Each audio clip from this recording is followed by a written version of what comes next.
भक्ति के पथ में जब आप चलने लग जाते हैं और आचार्यों की बात और नाम जप का पालन करने लग जाते हैं तो भक्ति पथ में सबसे पहला पड़ाव क्या आता है? ठाकुर जी से आपको संबंध की अनुभूति होती है।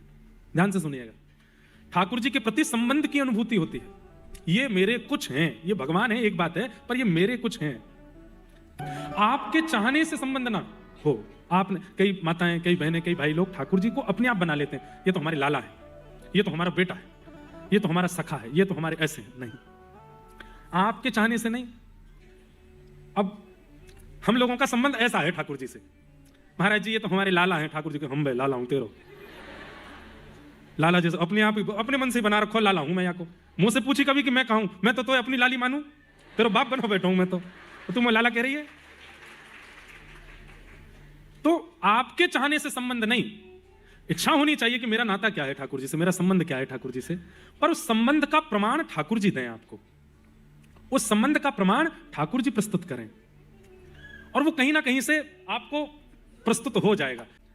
आपको सांकेतिक रूप से स्वप्न में या तो ठाकुर जी संबंध का अनुभव करा देंगे, या फिर दूसरा अनुभव कैसे होगा, कहीं कथा सत्संग सुनने के लिए गए तो वहां पर प्रवचनकर्ता महाराज जी या प्रवचनकर्ता व्यास जी किसी संबंध विशेष के विषय में बार बार बोल रहे हैं, तो ये भी एक संकेत हो सकता है कि शायद ये संबंध ठाकुर जी, विचार करके बैठना ठाकुर जी आप मेरे क्या हो, कथा में आके बैठो। और उस दिन अगर व्यास जी बार बार किसी संबंध के बारे में ज्यादा बोले, पत्नी के विषय में बोले या माँ के विषय में बोले या सखा के विषय में बोले, बार बार संकेत कर रहे हैं, और जब जब वो उस संकेत को करते हैं आपके हृदय में कुछ होता है तो समझ जाओ कि ये संबंध है।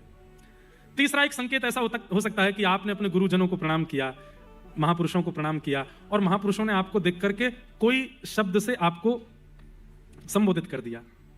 जैसे कोई बालिका ने प्रणाम किया तो लाली कह दिया, या लाला कह दिया, भैया बहन कह दिया, या भाई कह दिया, सखी कह दिया। कुछ भी संत जन कभी कभी बोल जाते हैं, हमेशा नहीं बोलते, कभी कभी बोल देते हैं। कई बार छोटे छोटे बच्चे भी प्रणाम करते हैं तो हमारे ब्रज के संत, आओ मैया, आओ माई प्रणाम करो। छोटी सी लाली है वो प्रणाम करिए, संत उसको माई कह रहे हैं, मैया कह रहे हैं, तो ये भी एक संकेत हो सकता है। ठाकुर जी के ये सब स्पीकर हैं, यहां से ठाकुर जी संकेत दिला देते हैं। वो संकेत आपके चित्त में दृढ़ विश्वास प्रकट कर दे तो समझो यही संबंध है। ऐसे संकेत, और अंत में कुछ नहीं मिले, नई संकेत, बहुत मन में दुविधा बनती जा रही है, कुछ समझ ही नहीं आ रहा क्या संबंध है, तो फिर जिन जिन संबंधों पर आपको लगता है कि ये हो सकते हैं वो पर्ची बनाओ, ठाकुर जी पर डाल दो, और फिर जो सबसे समीप जावे उसको उठा के फिर वही संबंध आपका ठाकुर जी से है। तो भक्ति में सबसे पहला पड़ाव ही यही आएगा कि ठाकुर जी आपको अपने कुछ लगने लगेंगे कि ये मेरे कुछ हैं, ये भगवान है ये एक बात है, पर ये मेरे कुछ हैं, इनसे मेरा कोई संबंध है।